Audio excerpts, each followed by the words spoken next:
Good morning everyone, and welcome to this training session on understanding and preventing suicide.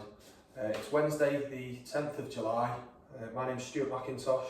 I'm a health and safety consultant for Sheck Aspen Thorn. We look after the health and safety arrangements of you guys as a business, and this is a training session that we deliver on an annual basis. So can I just start by asking, has anybody sat this session before? No? Okay, great. Okay, so like I say, we deliver this on an annual basis, and that's purely because it's such a critical topic. We think it's vital that we revisit this and keep you all refreshed and keep these thoughts in your mind as we go along. Unfortunately, it's a topic that's impacted a few too many people within our business, and that's why we feel it's important that we revisit the subject. Okay, so the aim of the session is to increase awareness, recognise the warning signs, and understand how to offer support when it's needed. Okay. There's no handouts for the session today, but what I will be doing is forwarding on the slides that you're looking at now, because there's some important links in there, some contact details for some organisations that you might need in the future. So there's no physical handout, but you'll get a copy of this, and if you wanted a hard copy, we can produce one for you on request, obviously. Okay, so start off with some statistics and some facts. So suicide's a major public health issue. It affects millions of people worldwide. And slightly more locally within the UK, the latest stats suggest that there's approximately one completed suicide every 80 to 90 minutes in the UK, which is incredibly high, I'm sure you'll agree. You've probably heard this stat in the media or elsewhere, but suicide tends to be, there's more male completed suicides than female completed suicides, okay? But what I would say, whenever you look at any statistics around suicide, it's vitally important that you interrogate that data, find out what's included and what's discounted, because it can be quite misleading. I think people tend to think that males are far more prone to suicide than females, and that's not actually the case. What we would suggest is that in terms of attempted suicides, there's not much of a split within the numbers. But unfortunately, in terms of success or completed suicides, it's heavily male dominated, about 75%. Does anybody know the reason for that, why it might be that way around? Okay, all right, so a little bit of insight into that. Male suicide attempts tend to be what you might call mechanical in their approach. Okay, so men will opt for things like hanging, jumping, perhaps standing in front of a vehicle or a mode of transport. Okay, so once they've made that commitment, it's very often irreversible. The preference for females tends to be more towards going to sleep. Okay, so a female attempting suicide might opt for a concoction of tablets and alcohol. Obviously, if somebody gets there and reacts in time, there's an opportunity to save that person. Okay, and that's why those stats can be a little bit misleading. But like I say, if you're ever presented with any stats or figures around suicide, it's important that you interrogate that data, find out what's included and find out what's discounted. Okay, so according to the World Health Organization, close to 800,000 people die by suicide every year. Okay, again, an incredibly high number. Okay, so what about a few common myths around suicide? So one of the myths that we hear all too often is people who talk about suicide won't actually do it and they won't actually follow it through. Okay, the fact is that talking about suicide is often a plea for help and should always be taken seriously. Okay, people who talk about suicide often do it because they want somebody to step in and intervene. Further myth perhaps is that suicide happens without warning. And that's really not the case, and that's why we want to get you guys in this room today and get you to take part in this session, because there are warning signs and there are opportunities to intervene and to help to save somebody. One of the things you might notice just through the first slide there is about some of the language that we use, and you might think that completed suicide or words to that effect are not necessarily appropriate, and you're probably more familiar with the terminology committed suicide. The reason that we try and steer clear of that word is that committed suicide is a phrase that was around when suicide was actually illegal in the United Kingdom, and that was right up until 1961. Okay, so the fact that you said somebody had committed suicide suggested that they committed a criminal offence. So people would often attempt suicide and then they'd actually be imprisoned because they'd made that attempt because they committed that offence. So that's one of the reasons why we try and change the terminology and the language and move away from that phrase committed suicide and use things like successful or completed.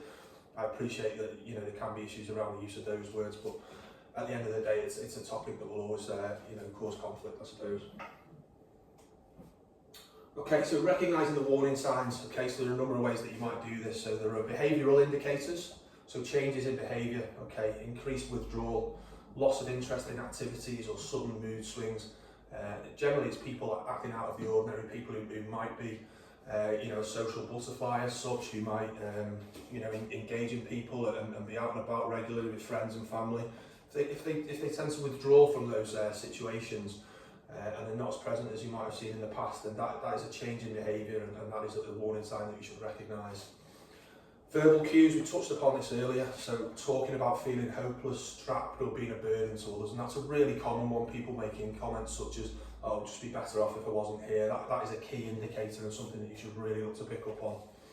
And then there's preparatory actions, okay, so people giving away possessions, saying goodbye, or seeking access to means, and what we might mean by that is actually going out and preparing for the event that's forthcoming. So they've got a plan in their head how they're going to execute that plan, and they might go out and source materials, or they might take an interest in things that would help them to achieve a successful suicide. What about emotional and physical signs? So emotional signs are persistent sadness, anxiety and a sense of emptiness. So somebody's mood, if they're generally down an awful lot of the time, and I think if you've got a close relationship, a working relationship or a personal relationship to someone, then you would perhaps recognise that that was slightly out of character, and that might be an opportunity to intervene. Okay. And then physical signs, you might see changes in eating or sleeping patterns, unexplained physical ailments. Okay, so people take a disinterest in food, total loss of appetite. If they appear to be overly fatigued because they're not getting the sleep that they need at night, that's a good indicator. And then unexplained physical ailments, where they just literally cannot explain why something has happened. So risk factors and protective factors we'll move on to next. So mental health disorders are a good indicator, and you might not necessarily know that anybody has these mental health disorders, but if you do, things like depression, bipolar disorder and schizophrenia are good indicators. Bipolar, for example, you may or may not know, is where people suffer episodes of severe depression and mania or hypermania. Okay, those conditions, those mental health illnesses are a serious risk factor when it comes to suicide. And then substance abuse, which is something that people will often try and conceal, but there are signs to this and things that you can look at. So people, alcohol and drug abuse can increase impulsively. People drinking a lot more than they often do. There are indicators to that as well. You might smell alcohol on people early in the morning. They might take a lack of interest in their appearance, their judgment is impaired, things like that. And then other risk factors are life events, and these are some very obvious ones, but they're huge factors. So a traumatic experience, somebody goes through an incredibly traumatic experience, and that increases the risk factor. Loss of a loved one is a huge one, and you often hear people or talk about people just thinking that by ending their own life they'll be reunited with that lost loved one. And then financial problems in this day and age, people suffer severe financial issues at the moment, and that's a huge factor when we look at the risk of suicide for people. But then what about the flip side to that? So protective factors, so strong support systems, friends, family, community support, engaging with people in that respect. Access to mental health care, so timely and effective treatment for mental health issues. Timing is absolutely critical. The earlier we get in and try and support people, the more effective that's been seen to be. And then coping skills, so problem solving abilities and stress management skills, so recognising when that stress becomes too much and knowing when you can do something about it and what to do about it most importantly. Okay, so how to offer support we'll move on to next. So listening and talking, so active listening, show empathy, be non-judgmental and listen more than you speak. And I think crucial to that is the environment that you engage with that person within. It's unlikely that anybody is going to want to have a conversation about suicide with you in a public setting or in a work environment where you can be overheard. So it's critical that you try and get that one-to-one time if you can. You need to show empathy and be non-judgmental. Okay, you need to try to understand where that person is coming from. Open dialogue, so encourage them to talk about their feelings without fear of criticism. Repeat what they've said back to demonstrate that you understand, so that's critical. And then perhaps the most important thing amongst this presentation is the action steps, okay? So if you suspect someone is considering suicide, you need to ask them directly. We can't stress the importance of this enough, it's absolutely critical. It might be an uncomfortable question to ask, and it might be very uncomfortable for the person to respond to, but it's vital that you do that, okay? You need to ask them directly. Just tell them that it comes from a position of caring, that you're asking them because you love them, because you want the best for them and you don't want to see them harm themselves. But you need to just ask, are you thinking about ending your own life? You need to be honest with me. Okay, if you get a response where that person indicates they are making that indication, then you need to call 999. That is an emergency situation. Okay, so stay with that person, ensure they're not left alone and they're not in immediate danger. Encourage them to talk to mental health professionals. There's lots of support mechanisms out there, and these people, it's absolutely vital that they engage with that support. Okay, so like I said at the beginning, there's a few resources on the last slide here. Okay, so there's crisis hotlines like Samaritans with a telephone number on there, NHS, Mind, you might find some more local specialist ones. So in our area now there are SOBs, which is Survivors of Bereavement by Suicide, and the Martin Galia Project.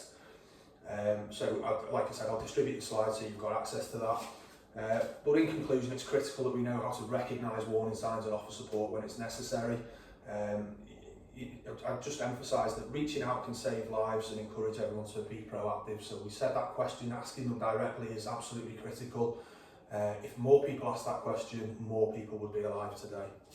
Alright, so thank you for all your attention, your openness and engaging in the discussion on this important topic. Does anybody have any questions at all at this moment? No? Okay, alright, there's a short assessment to follow. It's an open book assessment, and we've provided some resources that you can utilise to help complete that assessment.